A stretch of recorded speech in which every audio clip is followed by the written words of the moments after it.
Sister Sumaya from Dhaka, Bangladesh, she asks, how to deal with non-Muslims who only use hate speech and mockery in public when I talk with them about Islam?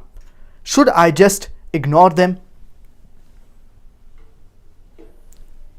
Allah subhanahu wa ta'ala says in the glorious Quran, in Surah Fussilat, chapter number 41, verse number 34, وَلَا تَسْتَوِي الْحَسَنَةُ وَلَا السَّيِّئَةُ ادْفَعْ بِالَّتِي هِيَ أَحْسَنُ فَإِذَا الَّذِي بَيْنَكَ وَبَيْنَهُ عَدَاوَةٌ كَأَنَّهُ وَلِيٌّ حَمِيمٌ. Nor the good and evil are the same. Repel evil with that which is better, for you will see between you and him who there is enmity will become your close friend. Do not defeat your enemy, but rather win them over, win their hearts and win their minds. It is compulsory for every Muslim to do dawah.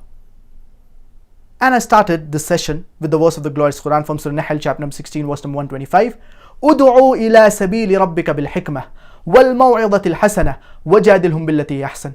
Invite all to the way of thy Lord with wisdom and beautiful preachings, and argue with them and reason with them in the ways that are best and most gracious.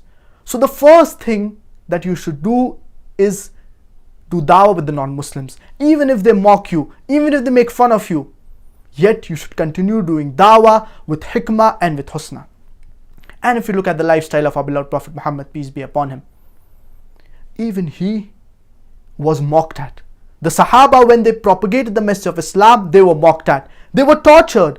But this did not prevent them from spreading the message of Islam. They continued spreading the message of Islam. So you need to do dawah, you need to continue propagating the message of Islam, even if the non-Muslims, they mock at you. But if the non-Muslim, their purpose is solely to mock and to make fun of the verse of the glorious Quran, then you should avoid them. You should not sit with them. As Allah subhanahu wa ta'ala says in Surah Nisa, chapter number 4, verse number 140,